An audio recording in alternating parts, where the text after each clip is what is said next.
বাসর ঘরে অচেনা ফোন।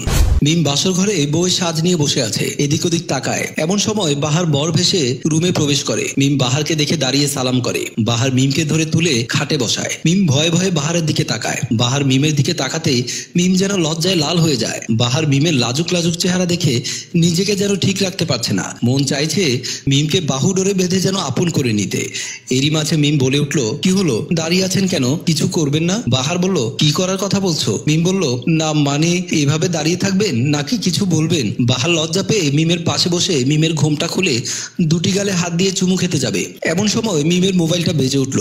বাহার বিরক্ত হয়ে মিমকে ছেড়ে দিল। মিম মোবাইলটা দেখে রিংটা কেটে দিয়ে বলল, শুরু করুন। বাহার অবাক হয়ে মিমের দিকে তাকিয়ে আবারও মিমের কাছে গিয়ে মিমের মুখে মুখ লাগিয়ে বিছানায় ফেলে গায়ের উপরে উঠতেই আবারও মিমের মোবাইলটা বেজে উঠল। বাহার বিরক্ত হয়ে বলল, কথা বলে নিলেই তো হয়। মিম নাম্বার দেখে বলে, এটা অচেনা নাম্বার, কথা বলার দরকার নেই, আপনি শুরু করুন তো। বাহার চোখে মুখে বিরক্ত ভাব নিয়ে আবারও মিমের কাছে গিয়ে বসে আছে। মিম বাহারকে জড়িয়ে ধরে বিছানায় ফেলে আদর করতে চাইবে। এমন সময় আবারও ফোন আসে। তখন বাহার রাগান্বিত স্বরে বলে, কথা বলে নাও। মিম ফোনটা রিসিভ করে হ্যালো বলতে মিম চমকে উঠে, যেন মিমের মাথায় আকাশ ভেঙে পড়ে।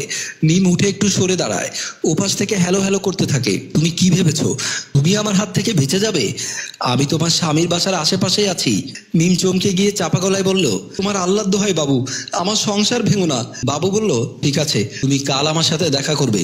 মিম ঠিক আছে বলে ফোন কেটে দিয়ে খাটের উপরে বসে বরকে বলল, এইবার শুরু করুন। বাহার রেগে মেগে রুম থেকে বের হয়ে যায়। মিমের চোখে মুখে আতঙ্ক কাজ করে। মিম বাসার বাইরে দাঁড়িয়ে আছে, বাবু কখন আসবে সে অপেক্ষায়। মিম এদিক ওদিক তাকাতেই বাবু পেছন থেকে এসে মিমকে জড়িয়ে ধরে। মিম বাবুকে ছাড়তে বলে, কিন্তু বাবু মিমকে ছাড়তে রাজি না। তাই মিম বাবুকে বলে, আমি চেঁচামেচি করে লোক জড়ো করব। বাবু বলে, তাতে আমার কোনো ক্ষতি নেই, লোকজন জানলে তোমার ক্ষতি হবে। আমার সংসারটা ভেঙে দিও না প্লিজ, আমাকে ছাড়ো, তোমার কথা শুনতে এসেছি। বাবু এবার মিমকে ছেড়ে দিয়ে বলে, মিম শোনা, বলদটাকে ছেড়ে দিয়ে আমার কাছে চলে আসো। তখন মিম বলে, কি আর হয়, আমি এখন অন্যজনের স্ত্রী। তখন বাবু একটা হাসি দিয়ে বলে, তাতে কি, মধুর চাক থেকে কেউ একজন মধু খেতেই পারে, তাতে আমার কোনো ক্ষতি নেই। তখন মিম বলে, বাবু আমি তোমার পায়ে পড়ি, আমাকে মাফ করে দাও, আমার সংসারে আগুনটা জ্বালিও না। বাবু বলল, আগুন জ্বললেই তো পানি ঢালতে পারবে। বলল, করলে তুমি আমার সংসারটা তছনছ করবে না বলো? বাবু বলল, এই তো লাইনে এসেছো সোনা। বলল, এমন কিছু দাবি করো না যা আমি দিতে পারবো না। বাবু বলল, না না, তোমার শরীরের প্রতি আমার কোনো লোভ নেই। বলল, ধন্যবাদ। বাবু বলল, আমার মাত্র 2 লাখ টাকা দরকার। বলল, কি সব বলছো, তোমার মাথা খারাপ হয়ে গেছে, আমি এতগুলো টাকা কোথায় পাবো? বাবু বলল, তা তো আমি জানি না, আমি তোমার বলদ স্বামীর সাথে কথা বলে দেখবো। বলল, তোমার দুটি পায়ে পড়ি, এমন কাজ করো না। বাবু বলল, এমন কাজ করবো না, আর বলদের সাথেও কথা বলবো না, তাকেও কাছে পাবো না, তা তো আর হয় না। কথা বলে বাবু মিমকে বুকে টান দিয়ে নেয়। মিমের অনিচ্ছা সত্ত্বেও মিম বাধা দিচ্ছে না। পথে আসছে রেশমি, তা দেখে মনে মনে বলল, তো আমাদের ভাইয়ের বউ মিম, লোকটাকে তো চিনলাম না, আছে এর একটা ব্যবস্থা নিতে হবে। বলেই চলে গেল রেশমি। বলল, আমি তাহলে যাই, কাল দেখা হচ্ছে। মিম চলে গেল। বউ হাসতে লাগলো। পরের দিন সকালবেলা রেশমি সোফায় বসে টিভি দেখছে। বাহার মন খারাপ করে এসে বোনের পাশে বসে। রেশমি বাহারকে বলে, ভাই নতুন বিয়ে করেছিস, কোথায় আমোদ ফুর্তি করবি, তা মুখ গোমরা করে বসে আছিস? বাহার বলে, তেমন কিছু না, এমনি ভালো লাগছিল না তাই। রেশমি বলল, ভাই তোকে একটা কথা বলি, নতুন বিয়ে করেছিস, চোখ খান খোলা রাখিস। আর বলল, এ কথা কেন বললি বোন? রেশমি বলল, কেন বললাম, সময় হোক জানতে পারবি, যাচ্ছিলি যা। বাহার আর কোনো কথা না বলে চলে গেল। বাহারের মা কাজল বেগম এসে রেশমির কাছে জানতে চাইলো।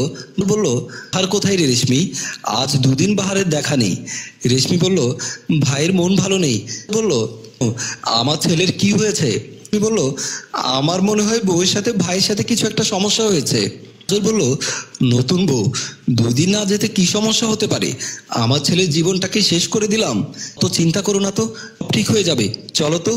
রেশমি মাকে নিয়ে চলে গেল। রাতে মিম কিছু গহনা ও কিছু নগদ টাকা একটা ব্যাগে করে বের হতেই পেছন থেকে কাজল ডাক দেয়। মিম থমকে দাঁড়ায়, পেছনে ফিরে দেখে বাহার রেশমি শাশুড়ি কাজল বেগম দাঁড়িয়ে আছে। আর বলে, যাচ্ছ তুমি? বলল, আমার সংসারটা ডুবে যাচ্ছে, তা বাঁচাতে। আর বলল, নাকি কি নিয়ে যাচ্ছ? রেশমি বলল, নিয়ে যাচ্ছি নাগরকে দিতে। বলল, মানে তোমার পরপুরুষের সাথে সম্পর্ক আছে? মিম বলল, আমার কারোর সাথেই সম্পর্ক নেই, বিয়ের পর দিন যে ছেলের বুকে ঢলাঢুলি করেছিলে, তর্ক করেছিলে, কি পরিচয়? আর বলল, বাসর রাতে যে ছেলে ফোন করেছিল কে সে বলো। বললো, তাহলে শুনুন।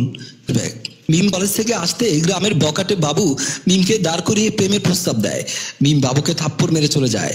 ফ্ল্যাশব্যাক থেকে ফিরে বলে, আমাকে নানাভাবে হুমকি দিচ্ছে সে, আমার সংসার করতে দেবে না, তাই টাকার গহনা দিয়ে শেষ করতে চেয়েছি। কান্না করে বলল, আমাকে দাও, তুমি ভেতরে যাও। ভেতরে আর বাহার বাইরে চলে যায়। বাইরে দাঁড়িয়ে আছে। বাহার এসে বাবুর সামনে দাঁড়ালে বাবু বলে, কি ব্যাপার, কেন? বললো, এই নে টাকাগুলো নিয়ে বিদায় হ, আমার বউয়ের আশেপাশে যেন তোকে আর না দেখি। বলল, তো নষ্ট বাগানের ফুল। বাহার বাবুকে একটা থাপ্পড় দিয়ে বলে, বাবু যা বলেছিস সাবধান, মিম আমার বিয়ে করাবো, মনে রাখিস। বাহার আর কোনো কথা না বলে চলে গেল। বাবু গালে হাত দিয়ে অনুশোচনায় মাথা নিচু করে চলে গেল। রুমে এসে বিছানায় বালিশ হেলান দিয়ে কি যেন চিন্তা করে। কাজে মিম এসে বাহারের পাশে এসে বলে, আবার নতুন করে শুরু করুন। মিমের দিকে তাকিয়ে যেন চোখ ফেরাতেই পারছে না। বাহার যেন লজ্জায় লাল হয়ে যাচ্ছে। মিম আবারও বলে, শুরু করুন। বাহার বলল, শুরু করব? মিম বলল, শুরু করুন। আর মিমকে জড়িয়ে ধরে বিছানায় শোয়ায়। সম্মানিত দর্শক, আমাদের এই গল্পটি যদি আপনাদের ভালো লেগে থাকে তাহলে লাইক, কমেন্ট, শেয়ার করে অন্যকে দেখার সুযোগ করে দেবেন। ধন্যবাদ।